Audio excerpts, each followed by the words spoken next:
वैभव। जी नमस्ते मैम। पहले तो बहुत बहुत बहुत धन्यवाद मैम, आपने अपना बहुमूल्य समय हम लोगों को दिया। अब मैं कार्यक्रम की विधिवत शुरुआत के लिए परिचय के लिए बुलाना चाहूंगा सहानुभूति को। नमस्कार, मैं सहानुभूति कृष्णन यहाँ मौजूद आप सभी लोगों का गांधी जी की पाठशाला में हार्दिक स्वागत करती हूँ। वैसे तो हमारी आज की शिक्षिका जया कौशिक जी किसी भी तरह की परिचय की मोहताज तो नहीं, परंतु इस पाठशाला की परंपरा अनुसार मैंने इनके व्यक्तित्व को शब्दों में पिरोने की एक छोटी सी कोशिश की। सुश्री जया कौशिक जी वर्तमान में एनडीटीवी के साथ वरिष्ठ समाचार एंकर और एसोसिएट समाचार संपादक के रूप में कार्यरत हैं। उन्हें इलेक्ट्रॉनिक मीडिया में 16 से अधिक वर्षों का अनुभव है। एनडीटीवी में शामिल होने से पहले इन्होंने IBN 7 न्यूज चैनल में एक निर्माता के रूप में काम किया। वर्तमान में वह सुबह 8 से 10 बजे एनडीटीवी इंडिया पर गुड मॉर्निंग इंडिया शो के और अन्य समाचार बुलेटिनों की होस्ट है। एक एंकर होने के नाते इन्होंने चुनाव, स्वास्थ्य, विज्ञान, ओलंपिक आदि जैसे विषयों पर समाचार शो किए। इन्होंने सांप्रदायिक पूर्वाग्रह पर एक वृत्त चित्र फिल्म तलाश की पटकथा निर्देशन और संपादन किया, जिसे प्रख्यात पत्रकारों और फिल्म निर्माताओं ने बहुत सराहा। इस वृत्त चित्र को भारत में विभिन्न फिल्म समारोहों में प्रदर्शित किया गया। आज इनके अनुभव और इनके ज्ञान से पाठशाला के सभी श्रोताओं को काफी कुछ सीखने और जानने को मिलेगा। इसी आशा के साथ मैं जया कौशिक जी से उनके वक्तव्य को आरंभ करने का अनुरोध करती हूँ।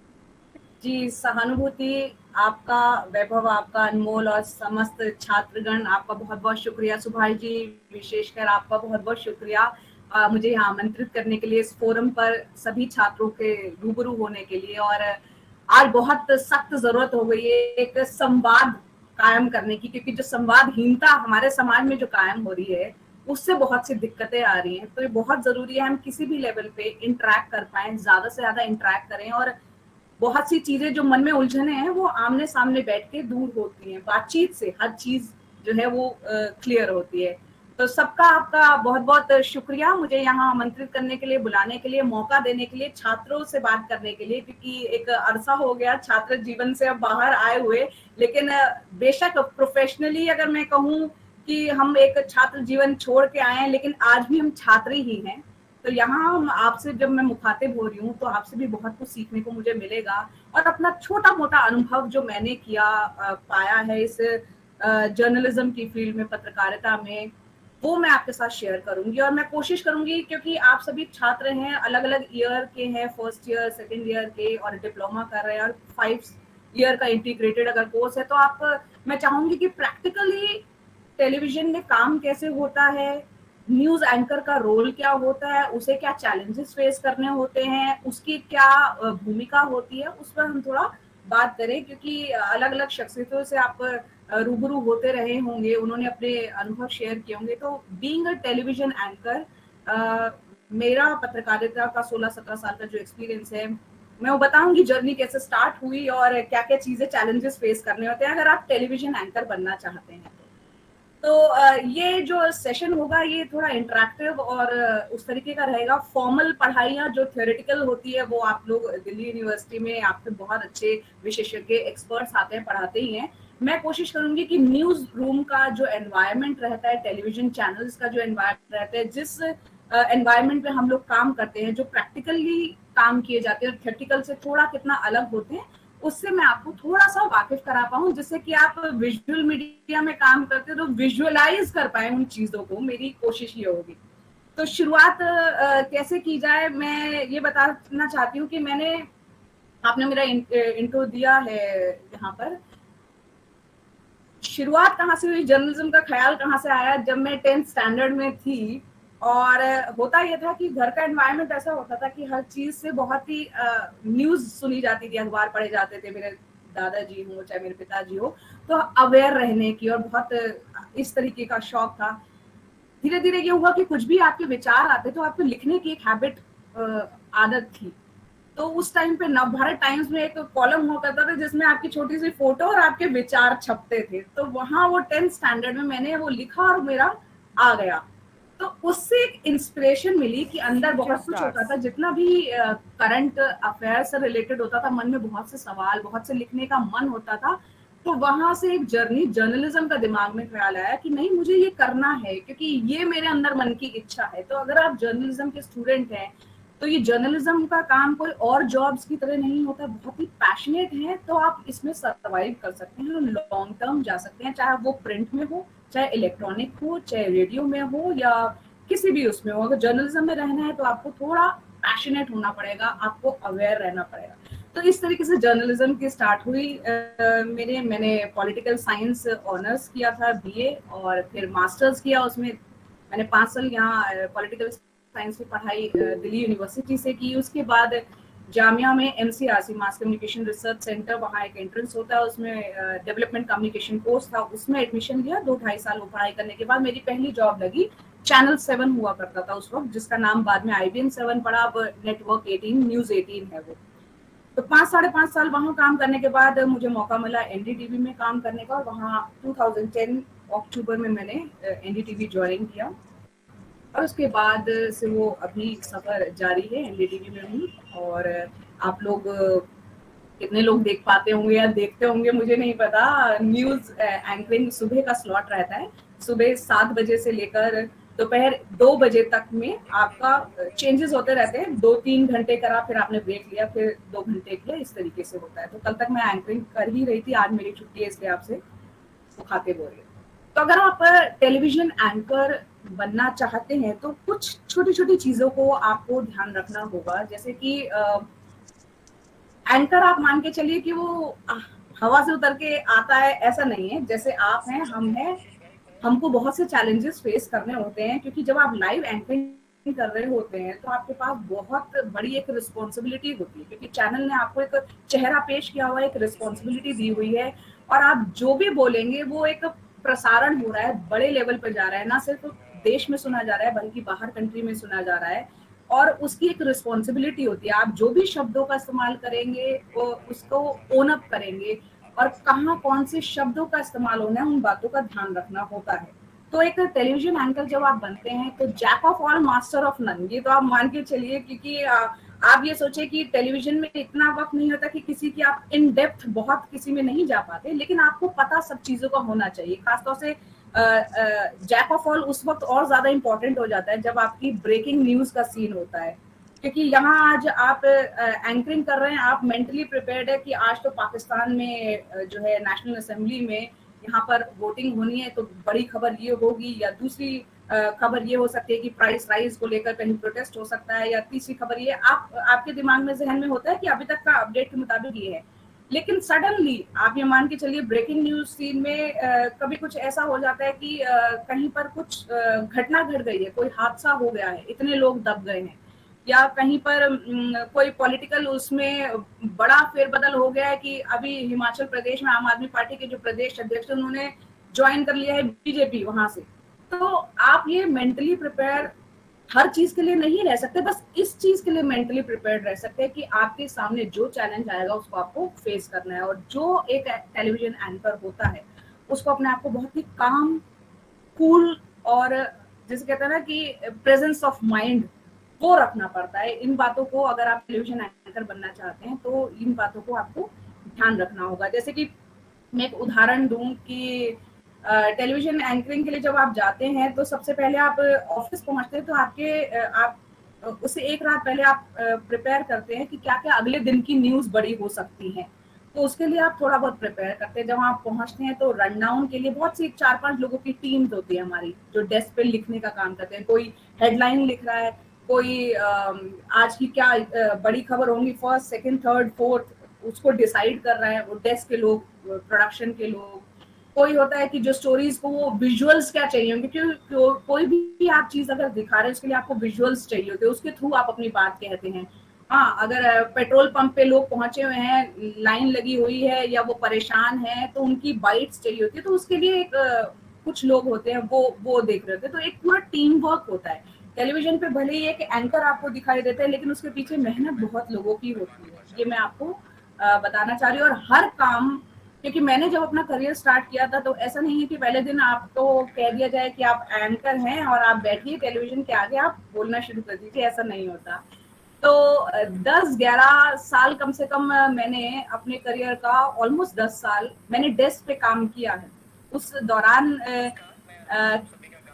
हिंदी का जो टाइपिंग से लेकर एक शो को इंडिपेंडेंट प्रोड्यूस करना, उसकी स्क्रिप्टिंग करना से लेकर और फिर उसी शो को एंकर करना तक का एक ही पूरा सफर रहा है। तो उसके लिए बहुत मेहनत होती है। तो टेलीविजन के आगे जब आप आते हैं तो ये बहुत जरूरी होता है, आपको जो काम मिले उससे आपको दिल लगा के और उसको समझते हुए, उसके हर एस्पेक्ट को, उससे रिलेटेड हर चीजों को पढ़ते हुए आपकी एक समझ जो डेवलप होती है, वो टेलीविजन एंकर बनने के लिए बहुत आपके काम आती है। तो कोई भी काम, एक तो आपको चाहे टीवी में दिया जाए, वो छोटा नहीं होता है। अगर आप डेस्क का काम कर रहे हैं, आपको एडिटिंग का काम दिया जा रहा है, आपको XYZ कोई भी काम दिया जा रहा है, तो आप उसको पूरा मन लगा के करें, मेहनत करके करें और जितना हो सके लोगों से इंटरेक्ट करके अपने से जो अनुभवी लोग हैं उनको समझते हुए, उनसे सीखते हुए वो धीरे धीरे आगे बढ़ते चले।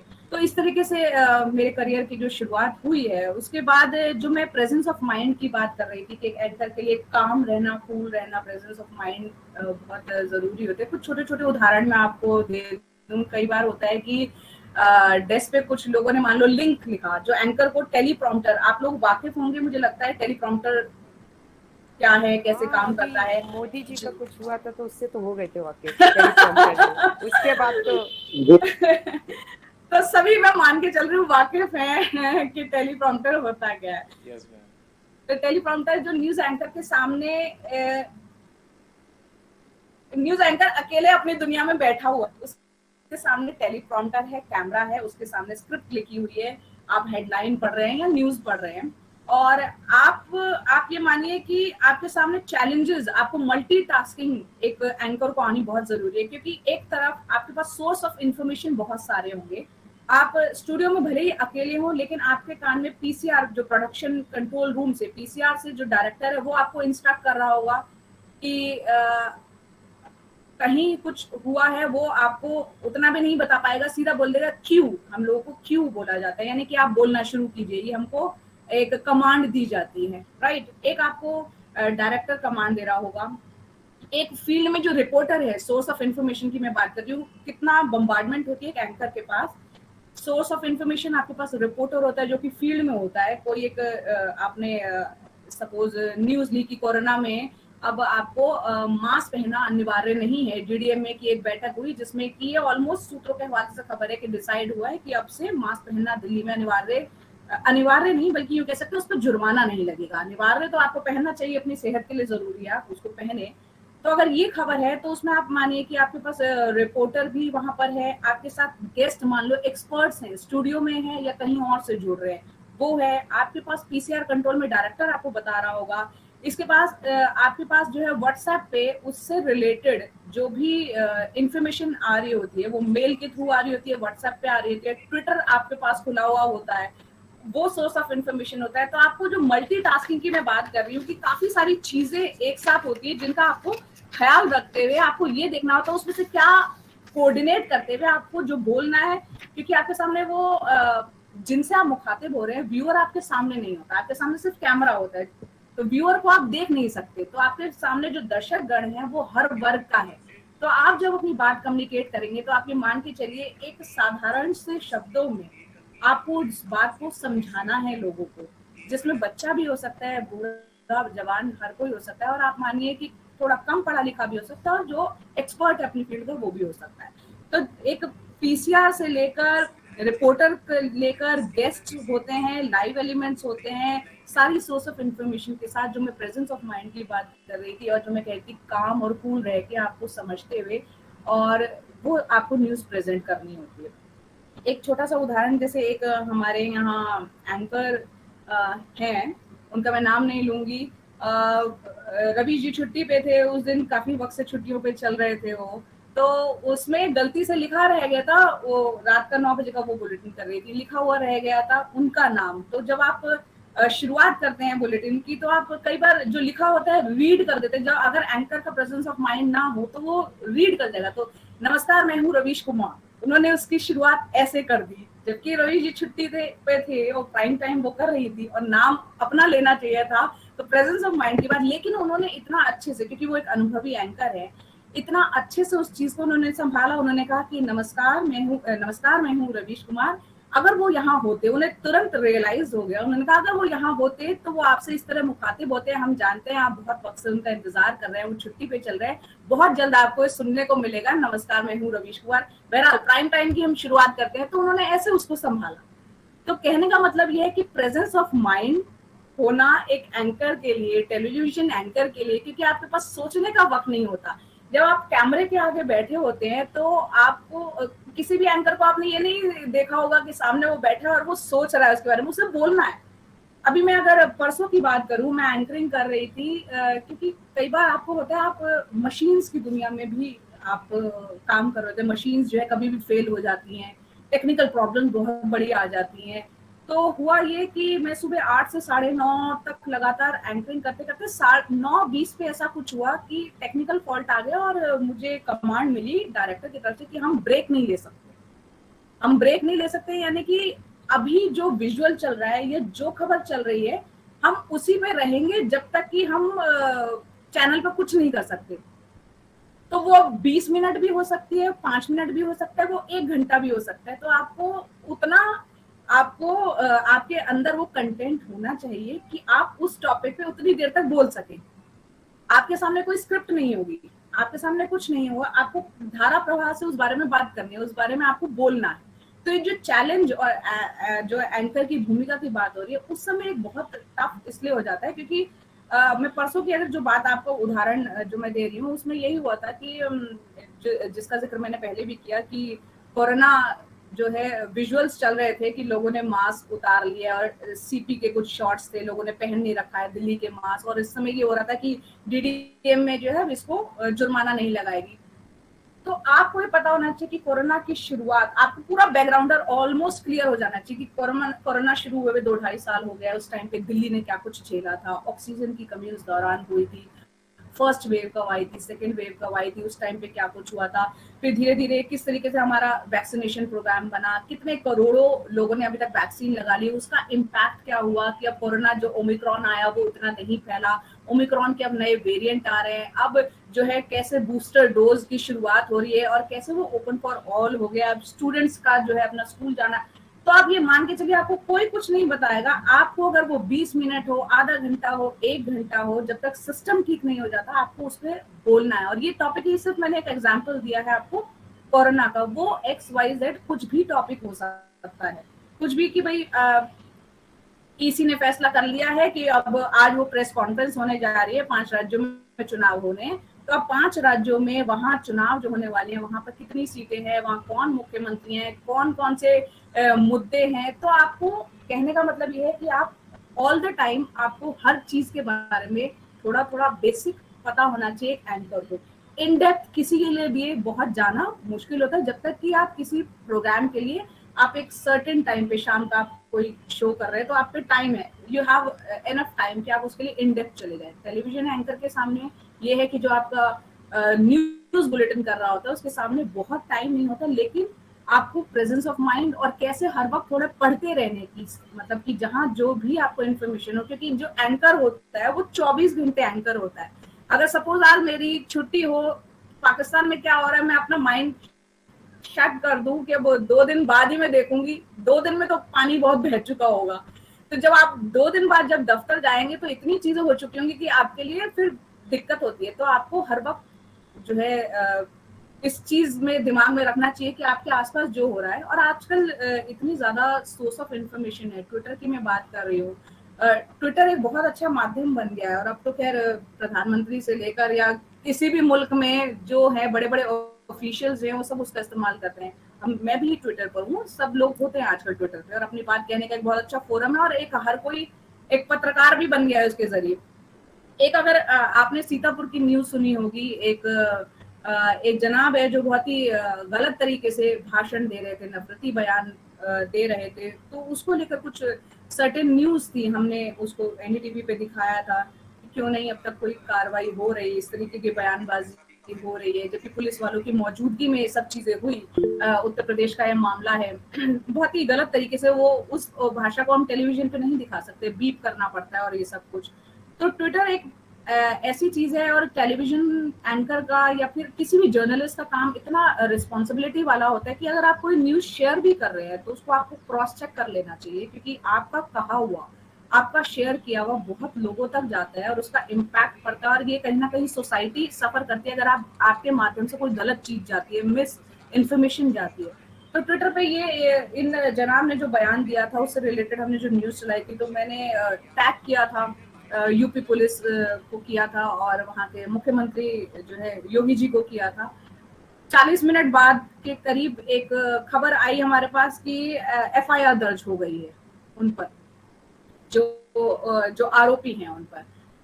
और कहने का मतलब ये है कि आपकी कही हुई बात का, आपकी चीजों का इतना इम्पैक्ट होता है कि आपको रिस्पॉन्सिबली काम करना होता है। और जहाँ तक शब्दों के इस्तेमाल की बात है, एक अच्छा एंकर बनने के लिए आपके लिए बहुत जरूरी है कि आप अखबार, टेलीविजन और डिबेट शोज अच्छे और अच्छे एक्सपर्ट्स लोगों से बात करें। और क्योंकि आप अभी स्टूडेंट्स हैं तो मैं आपको ये सजेस्ट करूंगी कि जितने आपके कॉलेजेस में सेमिनार्स होते हैं खासतौर से, है ना, डिबेट शोज में, क्योंकि मैं अगर दिल्ली यूनिवर्सिटी की बात करूँ तो आर्ट्स फैकल्टी में बहुत सेमिनार्स हुआ करते थे, है ना। इसके अलावा मैं दौलत राम कॉलेज में पढ़ी हूँ, तो वहाँ पर जितने भी इस तरह के प्रोग्राम्स होते रहते थे, कल्चरल प्रोग्राम्स भी होते थे। मैं टेबल टेनिस भी खेलती रही हूँ, तो एक स्पोर्ट्स का भी मतलब कोई भी चीज आप सीखी भी आपकी खराब नहीं जाती। मेरे कहने का मतलब ये है, अगर आप पत्रकार हैं तो आप हर चीज से जितना हो सके वाकिफ हो,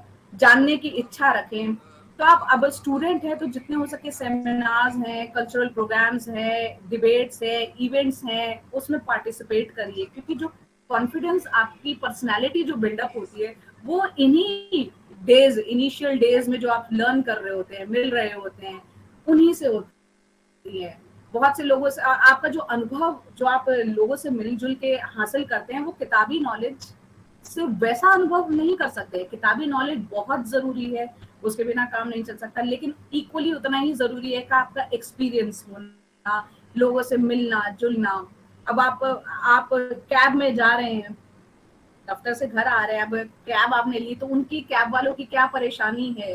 जब तक आप कोविड टाइम में आप निकले, उनकी बहुत लोगों, एक इंसान से मैं बात कर रही थी, कैब ड्राइवर से, उन्होंने बोला कि भाई हमारे लिए तो यहाँ तक हालत हो गई थी जब लॉकडाउन हुआ था कि मतलब मैंने सुसाइड करने का सोच लिया था। मतलब उसने अपना एक्सपीरियंस जब शेयर किया, तो धीरे धीरे आप जब बात करते हैं, पूछते हैं लोगों की परेशानी, आप एक पत्रकार हैं तो आप बात करें, मिलें, उनकी तकलीफों को समझें।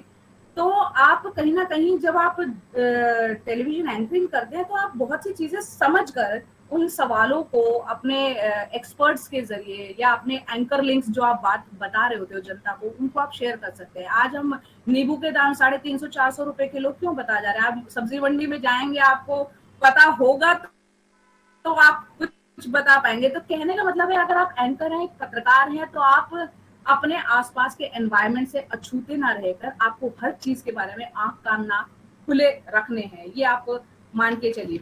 मुझे लगता है मैं बहुत जल्दी, ऐसा तो नहीं है कि मैं चलती चली जा रही हूँ, आपको इंटरेस्ट आ रहा है या नहीं आ रहा है, क्योंकि मुझे रिएक्शन नहीं मिल रहा है अभी। जी अभी रिएक्शन मिलेगा। तो कहने का मतलब ये है कि, और दूसरा ये कि कुछ चीजों का यहाँ पे मैं जैसे कि जिक्र कर रही थी, एक एंकर के लिए या एक पत्रकार के लिए, खासतौर से जब से हम पेंडेमिक की बात करें तो बहुत बड़ा चैलेंज फेस करना पड़ा, हम लोगों को भी करना पड़ा, क्योंकि हम लोगों का काम ऐसा है कि हम घर बैठ के नहीं कर सकते। वर्क फ्रॉम होम वाला हम लोगों का सीन नहीं रहता, चाहे वो रिपोर्टर फील्ड में हो, चाहे हम एंकर्स को स्टूडियो में जाना होता हो। तो एक बहुत बड़ा चैलेंज हम लोगों को भी फेस करना पड़ा ड्यूरिंग लॉकडाउन और पेंडेमिक, क्योंकि हर किसी की फैमिली होती है, हर किसी को इस बात इमोशन से जुड़ा हुआ इंसान होता है, परिवार होता है, तो उन ये आप मान के चलिए, अगर आपको पत्रकार बनना है तो उन चैलेंजेस के लिए आपको तैयार रहना होगा। कि आप बहुत बार ऐसा होता है कि जैसे कि अभी हम सुभाष जी से मैं बात कर रही थी कि 1-2 दिन से तबीयत ठीक नहीं थी, लेकिन अचानक आपकी तबीयत खराब होने पे भी आपको पता है कि आपको दफ्तर जाना है, तो यू हैव टू, आपको जाना है, क्योंकि उस टाइम पे आप ये नहीं हो सकता है कि अचानक से कह दे, क्योंकि एक बहुत बड़ी रिस्पॉन्सिबिलिटी होती है ना। तो उसमें आपको उतना ही रिस्पॉन्सिबल बिहेवियर आपका रहना भी चाहिए, और एक पैशन आप रहेगा तो आपको शायद वो दिक्कत पेश नहीं आएगी। और दूसरी बात ये भी मैं कहना चाहूंगी कि अगर काफी घंटों की आप ये मान के चलिए कि आप ये 9 to 5 वाली जॉब नहीं है, एक पत्रकार की जो है वो 9 to 5 वाली जॉब नहीं है, उसके लिए फिर और फील्ड्स हैं अगर आप पत्रकार बनना चाहते हैं। क्योंकि तो ऐसे कई उदाहरण हमारे सामने पेश है जहाँ आपको कई कई घंटों लगातार आपको करना पड़ता है काम।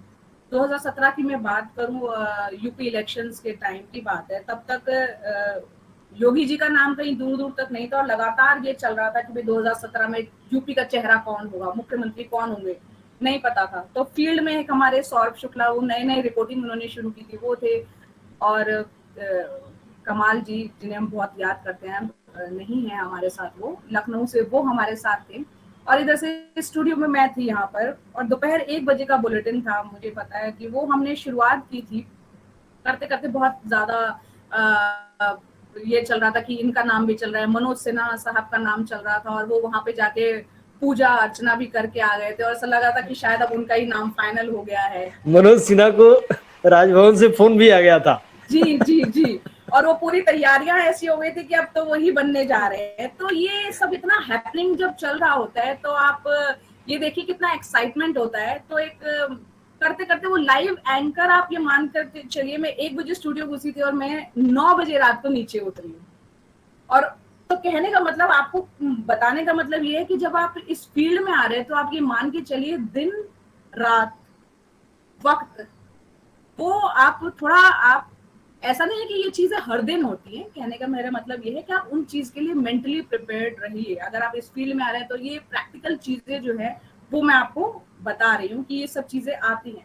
बहुत आपको मजा भी आएगा अगर आप बहुत ही पैशनेट हैं इन सब कामों के लिए और दिल से उसको करना चाहते हैं। तो बहुत अच्छा है कि मैं कहूंगी कि आने चाहिए, स्वतंत्र आवाजें उठनी चाहिए। एक नए नौजवान पीढ़ी जब इस फील्ड में आएगी तो एक अलग ऊर्जा आएगी, और ऑब्जेक्टिविटी के साथ पूरा जो भी आप न्यूज, चाहे आप रिपोर्टिंग में जाएं, चाहे आप अगर आप एंकर कर रहे हैं, तो एक एंकर की जिम्मेदारी होती है कि ऐसा नहीं है कि हम भी एक इंसान है भाई, बहुत सी न्यूज ऐसी आती है उसका इम्पैक्ट हम पर भी होता है, इमोशंस हमारे भी जुड़े हुए होते हैं। लेकिन जब आप एंकरिंग कर रहे होते हैं तो आपको बहुत ही बैलेंस्ड वे में उन इमोशंस को अपने पे हावी ना होते हुए उस बात को जनता तक पहुंचाना होता है, क्योंकि आपका मकसद है फैक्ट्स जो है सामने रखना होता है। एक न्यूज आपको पेश करनी होती है, ना कि व्यूज अपने देने होते हैं। उसके लिए आपके लिए ऑफ एयर बहुत से इंटरेक्टिव सेशन होते हैं, वो करने के लिए आप कर सकते हैं। लेकिन जब आप न्यूज दे रहे हैं तो आप, बहुत जरूरी है कि आप बिल्कुल निष्पक्ष रहते हुए और फैक्ट्स के साथ आप उन चीजों को रखें।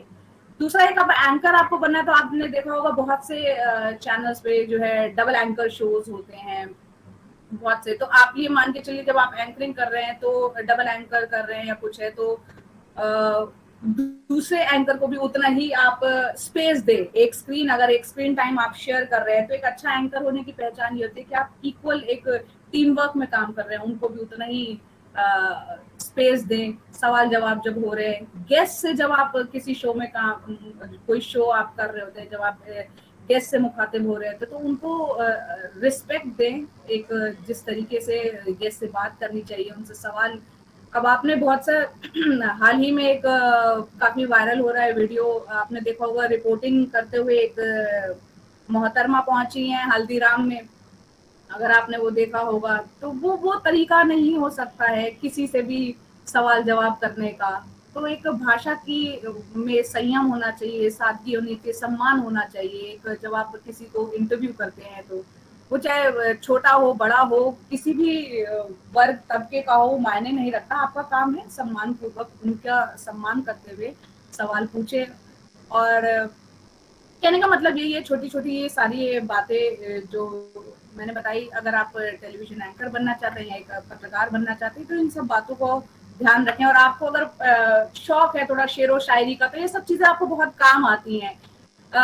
जैसे अभी यूक्रेन का चल रहा था, मुझे याद है युद्ध चल रहा है, तो ऐसी टाइम पे मुझे बहुत मन था कि मैंने कहीं ये पढ़ा था कि जंग तो खुद ही एक मसला है, जंग क्या मसलहों का हल देगी, खून और आग आज बख्शेगी, भूख और एहतियाज कल देगी।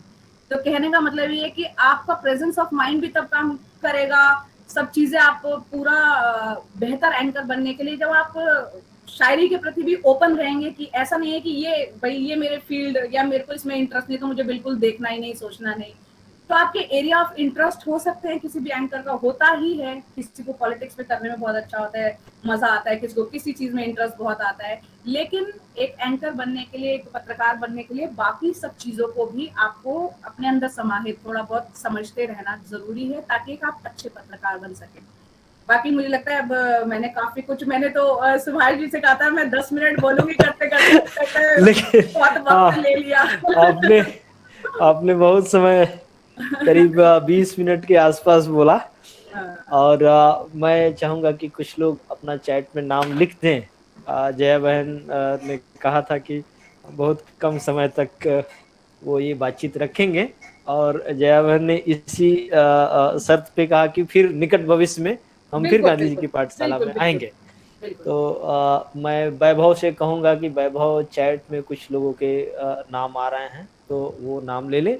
और हमको आज बहुत खुशी हुई कि मैं भी जामिया से मैंने पीएचडी किया और जया बहन जामिया से हैं, तो आप हमारी एलुमिनाई हैं, तो इससे भी हमको बड़ी खुशी मिली।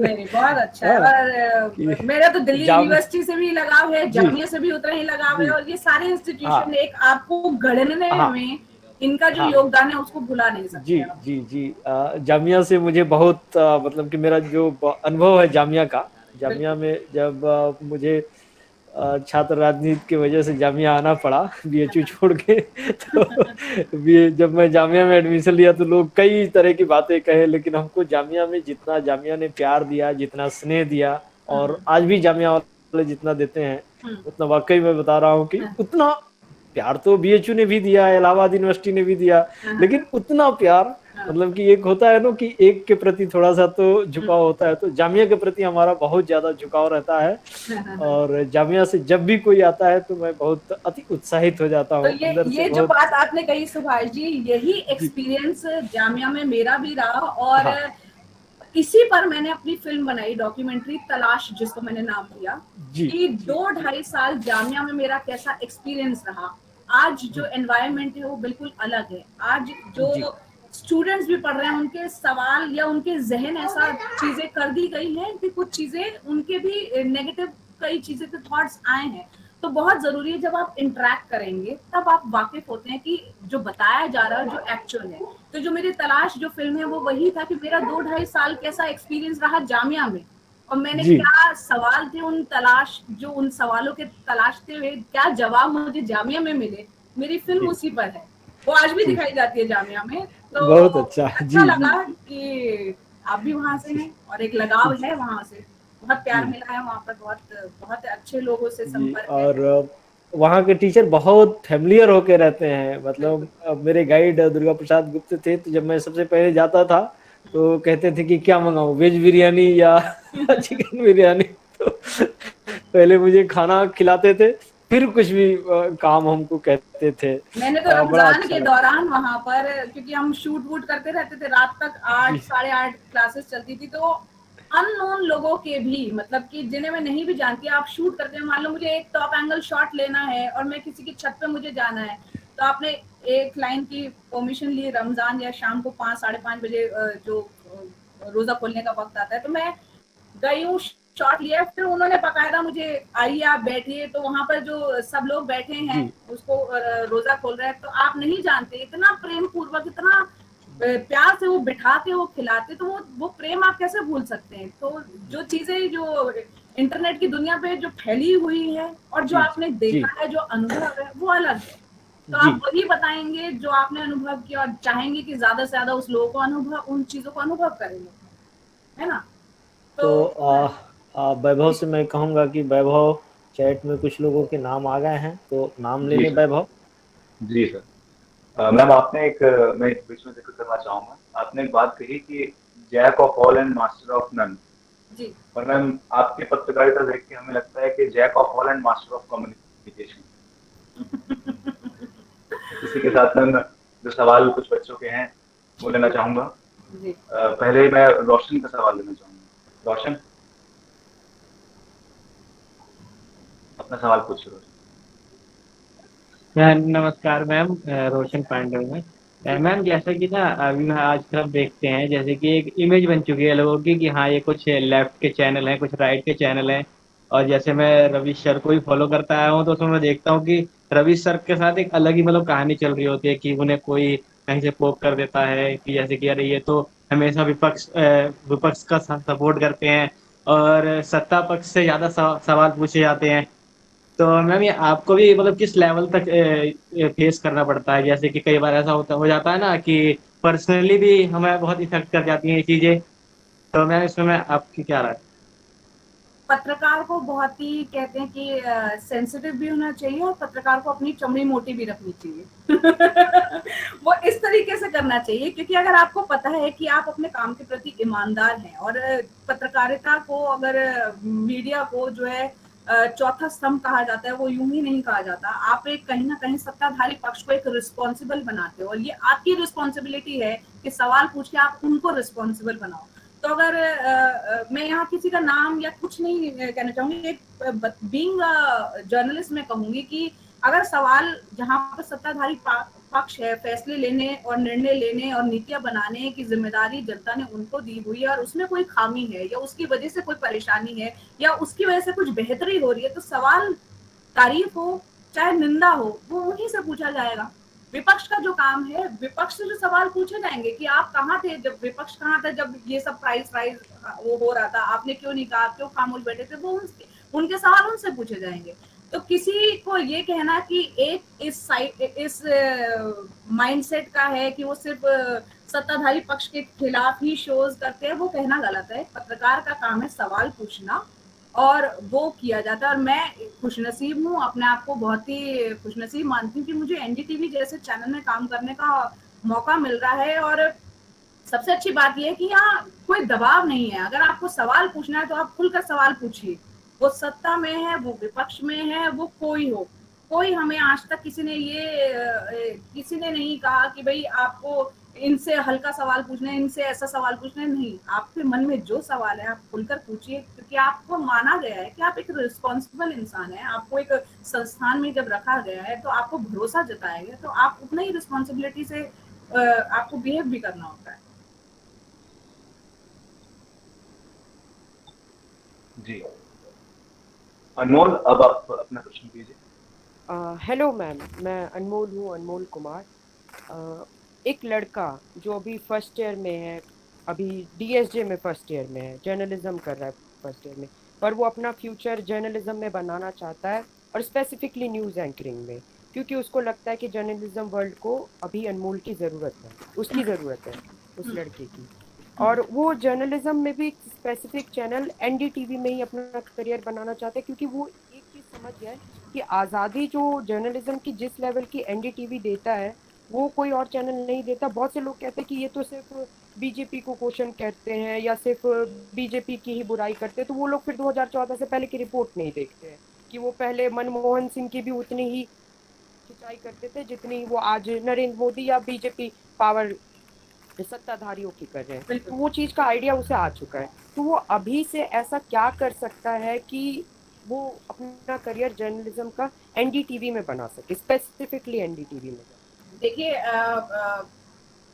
बात यहाँ पर ये है कि मैं ये तो नहीं कह सकती कि एनडीटीवी के लिए अगर आपको आना है या करियर बनाना है तो उसके लिए कोई अलग, मैं एक जर्नलिज्म के एक एथिक्स और प्रिंसिपल्स की यहाँ बात कर सकती हूँ, क्योंकि यहाँ नौकरी पाना कहाँ मिलेगी कहाँ नहीं मिलेगी इस पे तो कह पाना बहुत मुश्किल है। लेकिन हाँ, जर्नलिज्म के एथिक्स की हम जरूर बात कर सकते हैं यहाँ पर कि भाई एक पत्रकार चाहे वो कहीं भी काम करे, सिर्फ एनडीटीवी की ही बात नहीं, कहीं भी आपको अगर काम करना है तो आपको उन बेसिक चीजों का ध्यान रखना पड़ेगा जिस पर मैंने इतना लंबा शायद 20 मिनट तक जो बोला।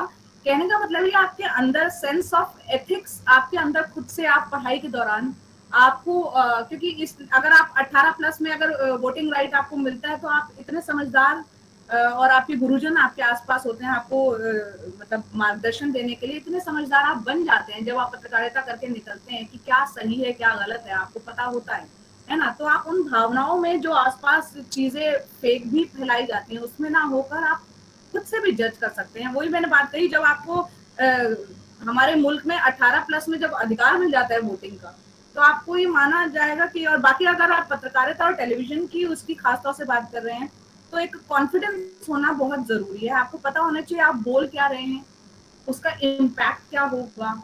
छोटे छोटे कॉन्फिडेंस बिल्डअप की अगर मैं बात करूँ तो आप एक्सरसाइज के तौर पे आप ये कर सकते हैं कि मिरर के सामने आप खुद खड़े होके आप अपने को खुद से लाउड होकर, मतलब लाउड से मतलब टेलीविजन पे आपको लाउड नहीं बोलना होता, लेकिन आप क्योंकि अभी छात्र की दुनिया में है, मतलब आप सीख रहे हैं तो आपको आपका प्रोनाउंसिएशन अपना सुधारिए, आपको रीडिंग हैबिट डालिए, मिरर के सामने बोलने की प्रैक्टिस कीजिए, कॉन्फिडेंस आएगा उस सब चीजों से।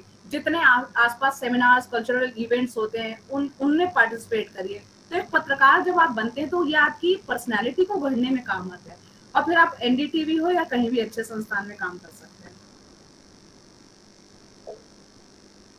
जी थैंक यू। हिना पैगाम, मिलते हैं एनडीटीवी में कुछ सालों बाद। All the best. Namaste ma'am, myself Hina Pagan. And sure. Actually nowadays many people are not interested for watching news and debate shows because people think that news channels and anchors are doing yellow journalism. What do you think about it? In that ways, up to certain extent, I agree with you because a lot of channels have an anchor who actually produce the news or who represent themselves so loudly that you can easily make out कि भाई वो क्या कहना चाह रहे हैं और आपको जो पक्ष रखना और ना रखना, क्योंकि एक एंकर के लिए एक न्यूट्रल रहते हुए फैक्ट्स को रखना होता है। जब आप येल करना शुरू कर देते हैं, जब आप चिल्लाना शुरू कर देते हैं, जब आप पक्ष लेना शुरू कर देते हैं, वहां आके दिक्कत आ जाती है। और फिर एक वक्त जो सुभाष जी यहाँ पर होता था कि हम लोगों को पढ़ाई के दौरान जब कहा जाता था कि भाई आप चैनल्स देखिए, उससे आप लर्न करेंगे, भाषा सीखेंगे, आपकी नॉलेज एनहांस होंगी। आज कई जगह ऐसे डिबेट शो होते हैं जहाँ पर कि एंकर जो है वो एक पार्टी का मतलब एक प्रवक्ता टाइप वाला रोल निभाता है, जो कि नहीं होना चाहिए। तो उस टाइम पे आपको हम कुछ नहीं है, आज के टाइम में आपके हाथ में रिमोट कंट्रोल है, आपके पास पूरी आजादी है, आप जहां चाहे उसको देखिए, आप अपना वक्त उसमें ना लगाएं। यही एक सलाह के तौर पर मैं कह सकती हूँ।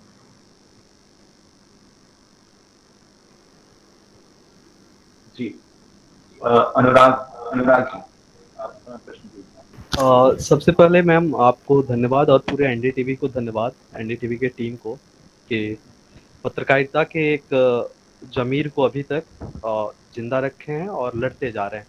मेरा क्वेश्चन है मैम कि आजकल एंकर की जो भाषा है, एंकर और एंकराएं अगर बात करें तो इनकी भाषा की जो गरिमा है वह काफ़ी ज़्यादा निम्न स्तरीय हो गया है।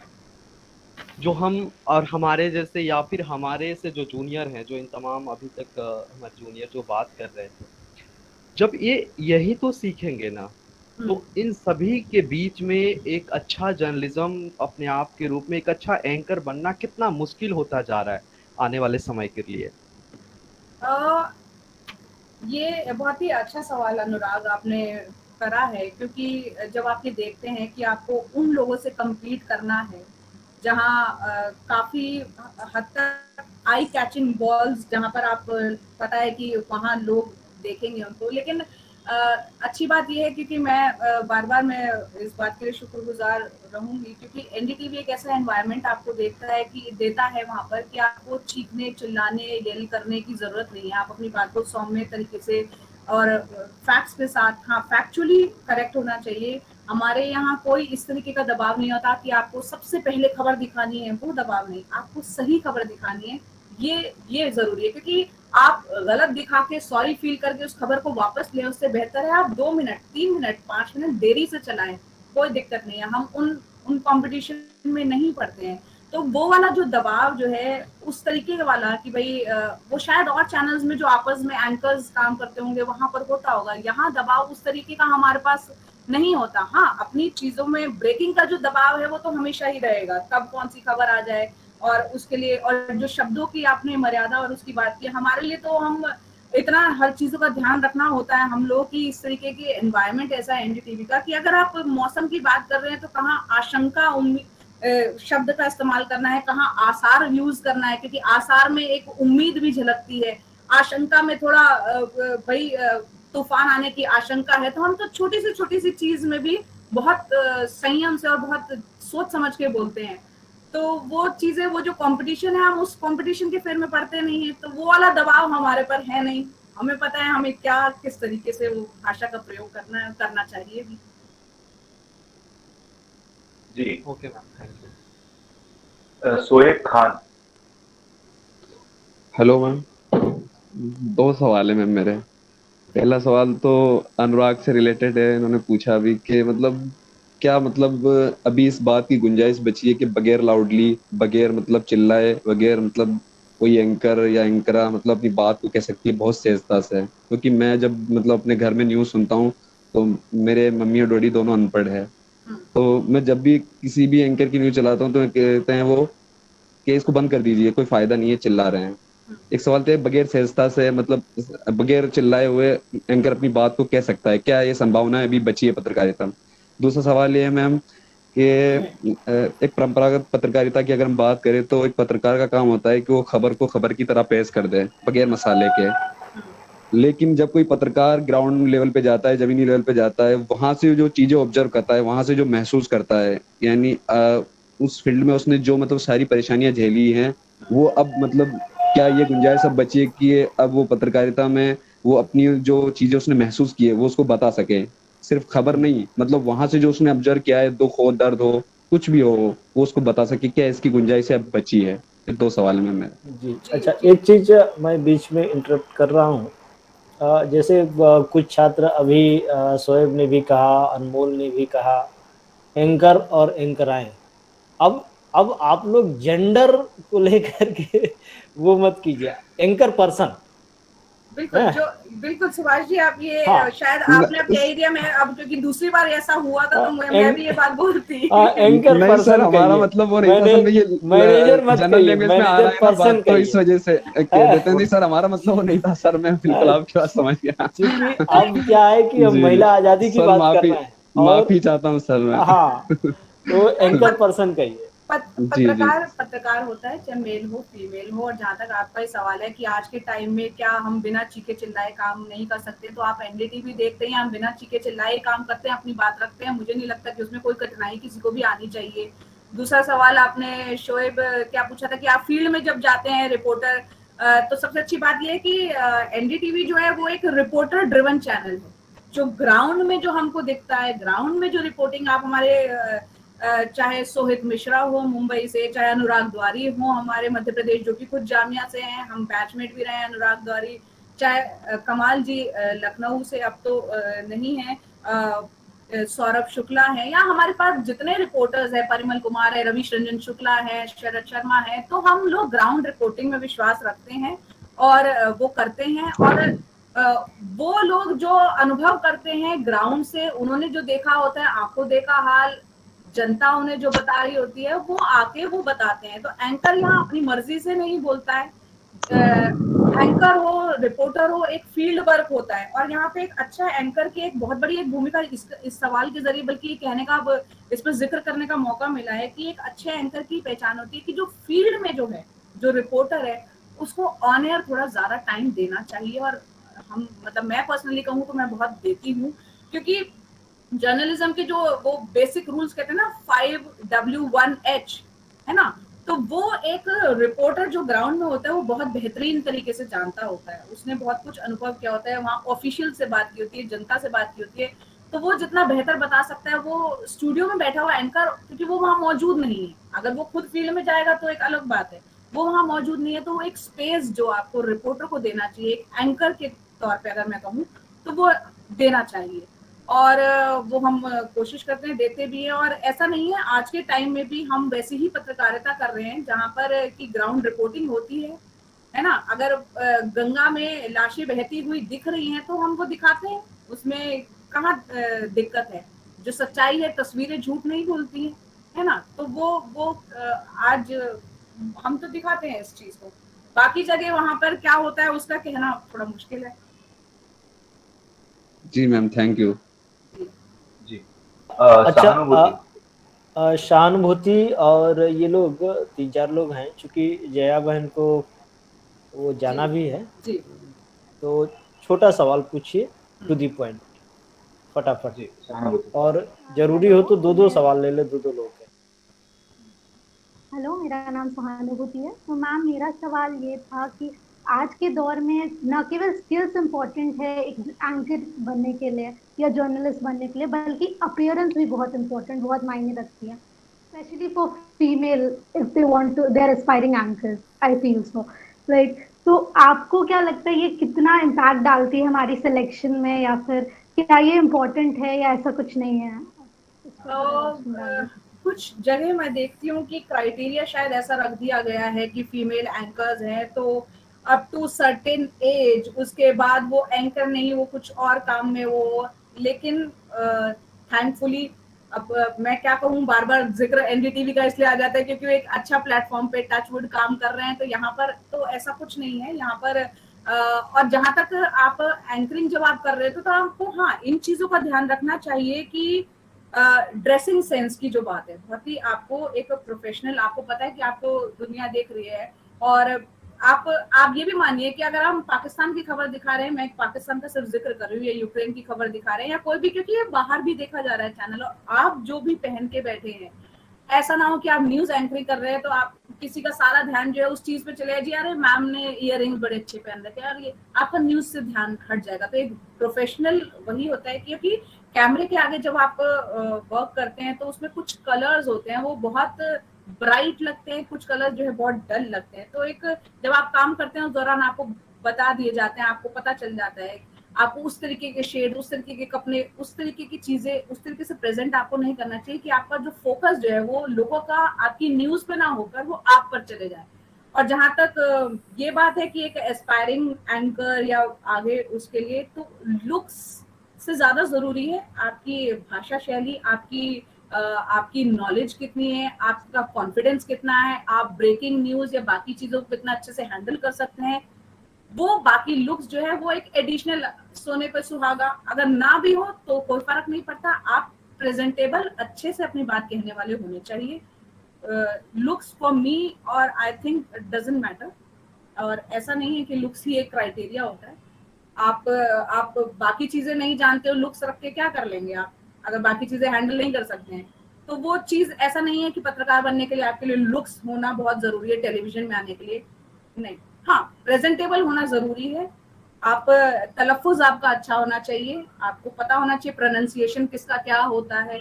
और आप बहुत सी जगह है, अलग अलग बैकग्राउंड से लोग आते हैं, अलग अलग स्टेट से आते हैं, सबका अपना डायलेक्ट होता है, कहीं श को स को श वाली दिक्कत भी होती है। तो उस पर आपको वर्क करना चाहिए, उस पर आपको काम करना चाहिए, उसको सुधार करना चाहिए, है ना। अगर आप एंकर टेलीविजन पे बनना चाहते हैं तो वो चीजें उन पर गौर कीजिए, उन पर ध्यान दीजिए।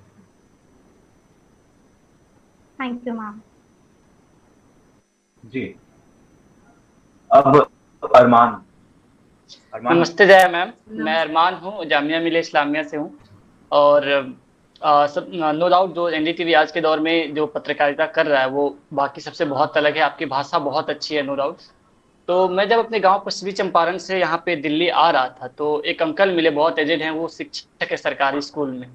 वो बोल रहे थे कि जो आप पत्रकारिता कर रहे हैं ये जमींदार टाइप के लोगों के लिए है, क्योंकि इसमें कोई 5-7 साल तक आपको नाम बनाने में लग जाएगा समय, और नौकरी मिलने में तो बहुत इसमें दिक्कत होती है। तो आपकी इस पर क्या राय है, मैं ये जानना चाहता था। मैं आपकी बात नहीं समझी, जमींदार जैसा है कि 5-7 साल लगेंगे, और मतलब कि उनको पहचान अगर बनाने में अगर आप इस तरीके की पत्रकारिता में जाएंगे तो काफी वक्त लगेगा, कहने का मतलब ये है। हाँ, मतलब कि आपको उससे इनकम मतलब शुरू में बिल्कुल भी नहीं, मतलब उससे इनकम की एक्सपेक्ट रखनी चाहिए, कि आपको इनकम मिलेगा 5-7 साल तक, और आपको मतलब नौकरी एक होता है ना कि मतलब सर्वाइव करने के लिए नौकरी चाहिए होता है, पैसे चाहिए होते हैं, वो मतलब आप 5 साल तक एक्सपेक्ट मत कीजिए।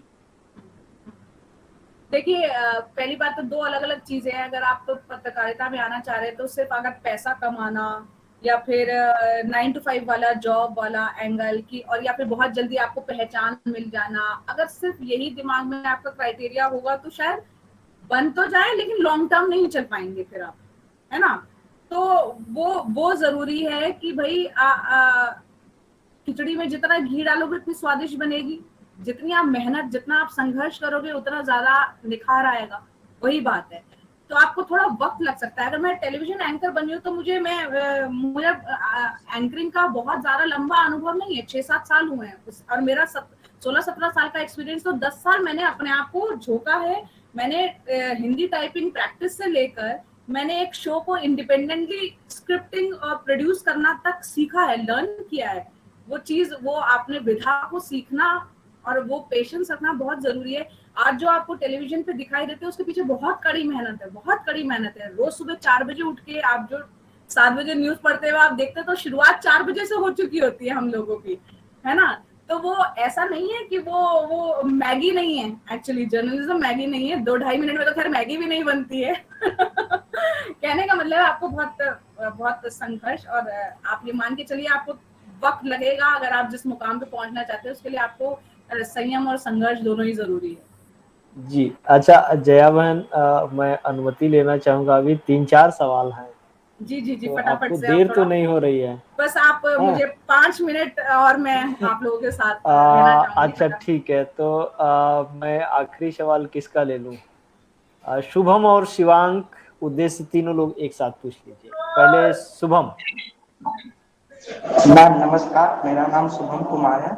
मैं आपसे पूछना चाहता हूँ मैम, जैसे कि अभी के समय में जर्नलिज्म जो है एक तो क्रिटिकल चल रहा है, जैसे एनडीटीवी की तरह और भी है, न्यूज बहुत सारे हैं, लेकिन वही दूसरी और एक डिजिटल प्लेटफॉर्म में देखते हैं हम पाते हैं कि तड़कता भागता हुआ कोई व्यक्ति माइक और कैमरा लेकर कहीं भी निकल जाता है और कुछ भी उठपटांग सा दिखाता है और उसे जर्नलिज्म की तरह पेश करता है। लोग उसे बड़े चाव से मतलब इसको कंज्यूम भी करते हैं, लेकिन कहीं ना कहीं ये कहानी है जर्नलिज्म को। जहाँ तक हम देखते हैं तो आने वाले समय है ना, हम जो है जर्नलिज्म को किस ओर देखते हैं, एक जहाँ क्रिटिकल थिंकिंग। नहीं शुभम मैं आपका सवाल समझ गया। ये कह रहे हैं कि एक तरफ एनडीटीवी है जो मतलब कि आलोचनात्मक दृष्टि रखता है, और दूसरी तरफ जो डिजिटल प्लेटफॉर्म है वो तड़कता भड़कता, और ये कहीं ना कहीं मैम इसे धक्का पहुंचा रहा है जो क्रिटिकल जर्नलिज्म को मैम तो आगे बढ़ा रहे हैं कुछ संस्थान, इवन कि डिजिटल में भी है, लेकिन उनका जो है कुछ ना कुछ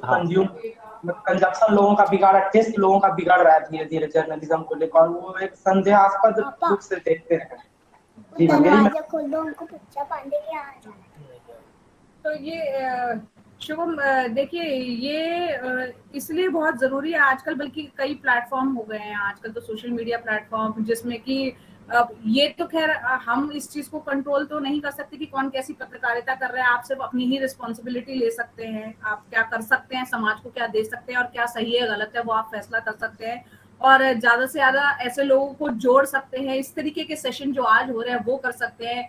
ये एक नागरिक के तौर पे या एक पत्रकार के तौर पर या एक इंसान अच्छे किसी के तौर पर आप एक रिस्पॉन्सिबिलिटी समझते हुए, मुझे लगता है ये हम सबकी मिलजुल कर एक कोशिश होनी चाहिए कि वो तभी हो सकता है, सब मिलके कर सकते हैं खाली। और ये कह देने से भी चीजें बात नहीं बनेगी कि इस तरीके की चीजें चल रही है तो उसको लोग कंज्यूम करते हैं तो हम ऐसी ही चीजें परोसे नहीं। अगर एक रेस्टोरेंट में जाके अगर किसी को इडली सांभर खाना है तो किसी को मीठा भी खाना हो सकता है। तो आप ये मान के चलिए कि आप जो अपना बेस्ट परोस सकते हैं, आप जो अपना बेस्ट रिस्पॉन्सिबिलिटी निभा सकते हैं वो आप कर सकते हैं, और कोशिश ये कर सकते हैं ज्यादा से ज्यादा ऐसे लोगों को और जोड़े जो इस तरीके की स्वतंत्र विचारधारा रखते हो, जिसमें सभी को साथ लेने की बात हो, जिसमें सभी को स्पेस देने की बात हो, जिसमें कि आलोचना सहन करने की ताकत हो, है ना। तो वो जरूरी है, सबकी मिलजुल की कोशिश से ही हो सकता है। कंजम्पशन अपने आप बढ़ जाएगा जब कोशिशें भी बढ़ेंगी तब। मैम आपने बहुत अच्छी बात एक कही, तो उससे एक शेर याद आ गया कि सब मिलकर आवाज उठाएं तो कुछ चांद पे रॉक पड़े, मैं तन्हा जुगनू हूँ, मेरे चिल्लाने से क्या हो। क्या बात है, बहुत बढ़िया। उद्देश्य और शिवांक एक लाइन में अपना प्रश्न कर लीजिए। मैम नमस्कार मैम, मैं शिवांक राज DSJ फर्स्ट ईयर स्टूडेंट हूँ। मेरा सवाल ये है कि जैसे आज का न्यूज़ है और जो लोग कंज्यूम कर रहे हैं न्यूज़, तो मेरा ये ऑब्जर्वेशन है कि मैम जो न्यूज़ कंज्यूमर हैं वो ज़्यादातर ऐसे न्यूज़ कंज्यूम कर रहे हैं जिसमें कि VFX का काफ़ी यूज हुआ हो, और एग्रेसिव न्यूज़ जो कर रहा है कि जो काफ़ी एग्रेसिव बोल रहा है और तड़कता भड़कता न्यूज़ दिखाने की कोशिश कर रहा है, जो आँख और कान दोनों को पसंद आ रहा है। मैम इस पर आपको क्या कहना है और इसको कैसे चेंज? मुझे लगता है हम पूरे सेशन में इसी टॉपिक पे बात कर रहे हैं कि हम किस तरीके से कैसे इन चीजों को कर सकते हैं। बार मुझे लगता है वही चीज एक रिपीट ही होगी कि इस तरीके के सेशंस हो, और आप लोग नौजवान पीढ़ी हैं, आप लोगों के इस सेशन से कम मैं आज सुभाष जी जरूर कह सकती हूँ कि मेरे अंदर बहुत एक उम्मीद जगी है, क्योंकि हम जिस एनवायरनमेंट में आसपास देखते हैं कि जो चीजें चल रही हैं, उससे लगता है कि हमने जो छात्र जीवन जिया, क्या वो आज के छात्र वैसा वो माइंडसेट रख के खुला सोच रखते हैं या नहीं, या सिर्फ क्योंकि अब मैं नेचुरल बात है भाई, कॉलेज करे हुए जमाना हो गया, तो मैं इतना ज्यादा मैं स्टूडेंट लाइफ से वाकिफ नहीं हूँ, लेकिन आज जो छात्रों के सवाल आ रहे हैं तो मुझे जान के बहुत अच्छा लग रहा है। एक उम्मीद की किरण मुझ में बहुत जागी है, और मुझे लगता है इस तरीके के सेशन में मैं और आना जाना मतलब इंटरेक्ट करना चाहूंगी कि मतलब जब तक आप शिवांक, आप या अरमान, आप या तमाम जो है लोग हैं और वो इच्छा आपके अंदर है अच्छा करने की और अच्छा लोगों को समझाने की, लोगों तक पहुंचाने की, तो वो उम्मीद हमेशा रहेगी और वो स्पेस अपने आप क्रिएट होता रहेगा। जैसे जैसे बार बार मैं कहूंगी, लोग जुड़ते चले जाएंगे, कोशिशें और प्रयास उस तरफ होता रहेगा। बहुत अच्छा, आप लोग मसाल जला के रखिए। उद्देश्य शिवांग के बाद उद्देश्य से फटाफट सवाल पूछिए एक लाइन में। Okay, thank you sir. Last सवाल। गुड आफ्टरनून मैम, मैं उद्देश्य ठाकुर DSJ का स्टूडेंट हूँ। मैम मेरा क्वेश्चन ये है कि जो आजकल एक हम रिसेंट ट्रेंड देख रहे हैं कि पॉलिटिकल पार्टीज द्वारा और स्पेशली लीडर्स द्वारा जो न्यूज एंकर्स को टारगेट किया जा रहा है, एक आपको भी रिसेंट का ये याद होगा कि एक इवेंट में एक तो उन्होंने डायरेक्ट उनके ऊपर अटैक करने लगे शब्द को यूज करके कि आप पत्रकार हैं, आप ये पत्रकार है। तो मैम मैं पूछना चाहता हूँ कि जो ये ट्रेंड है वो कितना हद तक सही है, और ये जो इसको काउंटर किया जाना चाहिए कि नहीं, चाहे वो न्यूज एंकर हैं या फिर जो न्यूज एंकर हैं या फिर जो उनका इंस्टीट्यूशन है उनकी तरफ से। देखिए, आप जिस पर्टिकुलर उसका जिक्र कर रहे हैं वो शायद मेरे उससे स्किप हो रहा है, मैं उसको नहीं याद कर पा रही हूँ, लेकिन मैं ये इतना जरूर कहना चाहूंगी कि अगर एक पत्रकार का ये काम है कि भाई वो भी गेस्ट बुलाते हैं उनसे सम्मानपूर्वक वो बात रखें, तो एक उम्मीद ये की जाती है पॉलिटिकल पार्टीज के भी जो प्रवक्ता आते हैं कि वो भी अपनी बात को उसी तरीके से उतना ही सम्मान सामने वाले को भी देके वो रखेंगे, है ना। तो लेकिन जहां तक जब आप इस तरीके की इंटरव्यूज करते हैं और सामने वाला अगर कुछ गलत तरीके का वो कर रहे हो, तो ये एंकर हो चाहे पत्रकार जो भी उसको कंडक्ट कर रहा है उसको वो कैसे आप मतलब उसको हैंडल करते हैं वो हर इंडिविजुअल पर होता है, लेकिन हाँ उसको भी आप अच्छे से हैंडल करके तरीके से हैंडल करके सम्मान पूर्वक, क्योंकि मुझे नहीं लगता कि अगर कोई भी अननेसेसरीली कोई भी गेस्ट ऊटपटांग बोलना तब तक शुरू कर देगा जब तक कि आप उसको इजाजत नहीं देते, आप उस चीजों को उस लेवल पे, क्योंकि पहले तो ऐसी चीजें मैं पर्टिकुलर उस इंसिडेंट्स का मुझे नहीं पता जिसका आप जिक्र कर रहे हैं, लेकिन आप वहां तक बिल्डअप ही क्यों होने दे रहे हैं, वहां तक वो बात आने ही क्यों दे रहे हैं कि सामने वाले को कहने का मौका मिल रहा है, या तो किसी के द्वारा ऐसी बात कही जाती है कि सामने को भी चुभे और फिर वो वैसी बात निकल कर आती है। तो संयम उम्मीद ये करते हैं गेस्ट भी बढ़तेंगे, और उम्मीद ये करते हैं कि जो भाषा शैली का इस्तेमाल एक पत्रकार को करना चाहिए वो उनको करनी चाहिए, तो वो ऐसे मौके ही नहीं आएंगे, आप किसी को मौका ही नहीं देंगे, और अगर ऐसा कुछ होता है तो आपको अपनी बात सलीके से उनको वहीं रोक देना आना चाहिए। मैम उसमें मतलब मैं बस थोड़ा सा इंटरप्ट करूंगा क्योंकि टाइम नहीं है, तो उन्होंने जब उस पर इंटरप्ट किया गया तो उन्होंने मतलब अपनी जाति के शब्द का इस्तेमाल करके कहा कि मैं इस जाति का हूं इसलिए आप मुझसे ये कह रही हैं, नहीं तो और कोई रहता या किसी और पॉलिटिकल पार्टी का होता तो आप ये बात नहीं कहते। ये मुझे बहुत चुभी ये बात उनका, इस तरीके की ऐसे खुलेआम कास्ट कार्ड उन्होंने अपने इंटरव्यू में भी खेला कि मैं इस जाति का हूँ इसलिए आप मुझे रोक रही हैं। देखिए पॉलिटिशियंस को तो हम रोक नहीं सकते, उनका तो काम राजनीति करना है और वो जात पात की राजनीति और ये सब करते ही हैं, है ना। तो वो कैसे उसमें हम ना पढ़ें किसने किसको क्या कहा, वो बेहतर है, क्योंकि वो सिचुएशन देख के किसने कैसे हैंडल किया, और खास तौर से जिस इंसिडेंट की बात कर रहे हैं मैं उससे वाकिफ नहीं हूँ, तो उसमें मैं कहना भी नहीं कुछ चाहूंगी। जी, उद्देश्य मैम ने जो बात कही उसमें एक मूल बात ये थी कि कौन सी बात कहाँ कैसे कही जाती है, ये सलीका हो तो हर बात सुनी जाती है। इसी के साथ मैं धन्यवाद ज्ञापन की तरफ बढ़ना चाहूंगा। अब मैं बुलाना चाहूंगा प्रद्युमन जी को, वो आए और धन्यवाद ज्ञापन करें। शुक्रिया वैभव। आज हम सभी इस ज्ञानदेही और हम छात्रों के लिए अति उपयोगी गांधी जी की पाठशाला की एक और सफलतापूर्वक कक्षा में एकजुट हुए और उसे एक उद्देश्य तक ले जाने में सफल रहे। तत्पश्चात मैं गांधी जी की पाठशाला के सभी संस्थापक सदस्यों को धन्यवाद देता हूँ, जिन्होंने इतने अनुभवी ज्ञान से परिपूर्ण सरल व्यक्तित्व रखने वाली आदरणीय जय कौशिक जी को आज की कक्षा के लिए आमंत्रित किया। तत्पश्चात मैं कोटि कोटि विनम्रता पूर्वक धन्यवाद देता हूँ आदरणीय जय कौशिक जी को, जिन्होंने इस आमंत्रण को स्वीकार किया है और अपने अति व्यस्तम समय में से हम छात्रों के लिए एक समय निकालकर हम सभी के बीच उपस्थित हुए और हम सभी को बहुत से लाभकारी बातें सिखाया और हमारी कक्षा को सफल बनाया। और अंत में हमारे सहपाठी यहाँ मौजूद हमारे सभी अग्रज भ्राता और विभिन्न जगहों से आए छात्रों को धन्यवाद देता हूँ। शुक्रिया। जया बहन, एक चीज मैं बताना चाहूंगा कि आप लोग के आशीर्वाद से ये आज की जो पाठशाला थी 97 नंबर की पाठशाला थी।